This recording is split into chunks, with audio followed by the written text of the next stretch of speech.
I got my ActiveTarget 2 rigged up on my Rytech mount. We're gonna go try it out and see if there's any difference between ActiveTarget and ActiveTarget 2.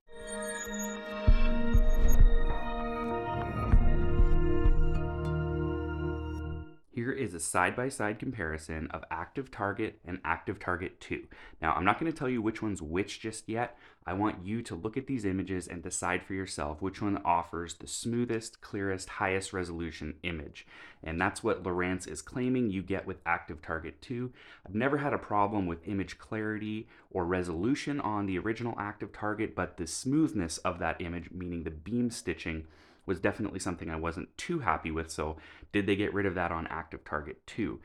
One note as we go, the bottom image has stable view turned off, so you might see it moving around a little bit. That's the reason there, whereas the top one has stable view turned on.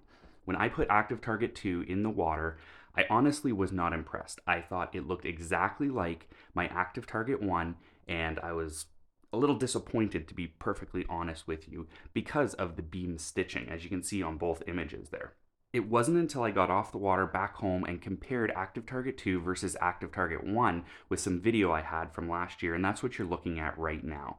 So what we'll do here in a second is pause the video so we can go through both the images.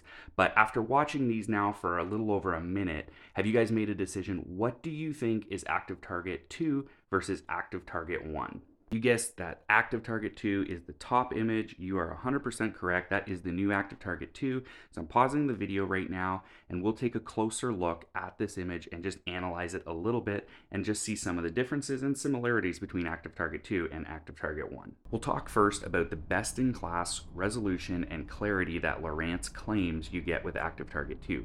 And I think you can definitely see that the bottom is a finer detailed image, so you're definitely going to get an improvement of resolution over ActiveTarget 1. As far as the water column goes, they're about the same. I didn't really notice too much of a difference. If anything, I think the targets like fish and your lures showed up a little bit sharper on ActiveTarget 1, but bottom clarity 100% is a sharper image. And I think you're actually really going to notice this in the scout mode, which we'll look at the end of this video. Now, as far as the smoothest image goes, that's where I think they've improved a little bit, but not enough. If you look at this image here, there are 3 major stitches on the ActiveTarget 1, and there are 2 major stitches on the ActiveTarget 2. So you can see 2 of those there with those arrows pointing to them, and then the 3 down below. So they have improved the image in the middle of the picture, but on both ends of the picture, I think it could still have some improvement. We'll switch to down mode now so you can take a look at that comparison. And again, I'm just going to leave it up to you to watch these for a few minutes and see what you think is what, ActiveTarget 1 or ActiveTarget 2.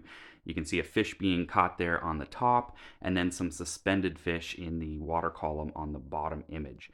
Now there is going to be at the end here one really major obvious thing that will tell you which is which, because both images, in my opinion, look very, very similar. There's not a whole lot of difference between either of them, so it's kind of up in the air. And this is a great comparison because the water depth is basically the same. Obviously, the color palette chosen is a little bit different.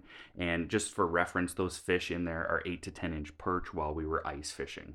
If you want to learn about all the technical specs on the Lowrance ActiveTarget 2 and the new HDS Pro units, you can take a look at this video series I did where we go through all the product release information from Lowrance and some comparison videos that they've provided to show the differences in the new product. So take a look at that if that interests you.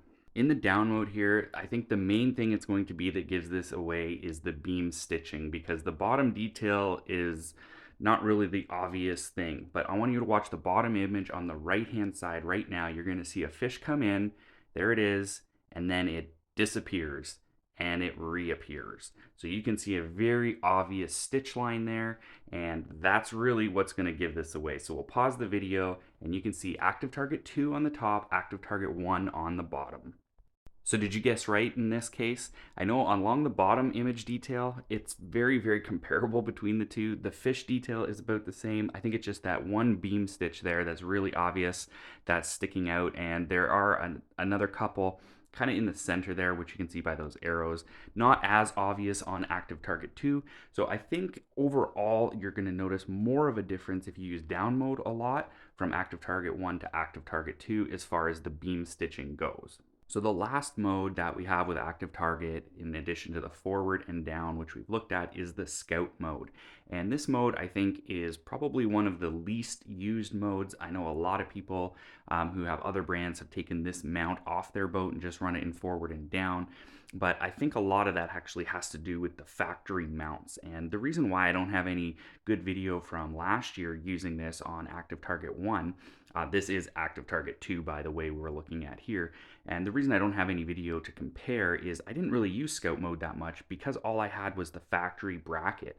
And those brackets are really designed for that 15 to 20 feet of water depth range in that ballpark. If you go deeper or shallower, you don't get as good an image. So what I'm using here is the Rytec RTG 3600 series mount, I believe it is, and I've done a whole video on that. So you can take a look at that and see why I think this is the best mount you can buy for your forward-facing sonar. I highly recommend you use this mount to get the best image. It's completely adjustable in the scout mode.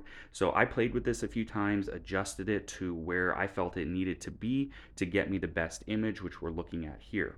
Now in this case, I'm just panning around. It's a mud flat with some weed puffs on it, so it wasn't the most detailed structure bottom. Unfortunately, it was a fairly flat bottom, but I was really just looking for fish. And I found this color palette number 4 really makes those fish pop out. So you can see that little school of fish there on the left-hand side, just above the -20 number from the center. There's a school about 4 or 5 perch in there, and those are about 8 to 10 inches long based on the size of the fish we were catching that day. So you can clearly see them there. And we were basically out ice fishing, just drilling a hole, panning around with the scout mode, seeing if we need to move, 50 feet or 20 feet in this direction or that. And this is what we came up with. So really recommend you do use the scout mode. I think it is improved over last year's model, but that Rytec mount makes a world of difference as well. So there you go. That is ActiveTarget 2 versus the original ActiveTarget. What do you guys think about it? Do you think the differences are enough to make you want to upgrade? Let me know in the comments and we can have a discussion on that. I think if you're the person who has ActiveTarget 1, I don't know that there's enough to justify the price difference unless you just like to have the best of the best. And then in that case, for sure, it's ActiveTarget 2. At the same time, there's great deals to be had on the original ActiveTarget right now. And if you want to save a little money and still have close to the best Lowrance has to offer, great time to do that. Now, just full disclosure in this video, I was using the HDS9 Live with current software as of today. So that's basically what we were testing it on. I will definitely give this another chance when my HDS Pro 10 comes in. So that's something, hopefully there's maybe some software improvements on the 10 Pro that will make a difference. But I don't know, as of right now, Lowrance says no updates were needed to run ActiveTarget 2 on a live. So that's what I did. And the other question people always ask about when they're comparing Lowrance ActiveTarget and now ActiveTarget 2 to other brands is about the delay. The delay is still there, unfortunately. There was really no improvement whatsoever as far as that goes. So with ActiveTarget 2, you're still going to have the delay, unfortunately. If you guys have any questions regarding ActiveTarget, ActiveTarget 2, the new HDS Pros, leave a comment. Let me know what you think. And thanks for watching this video.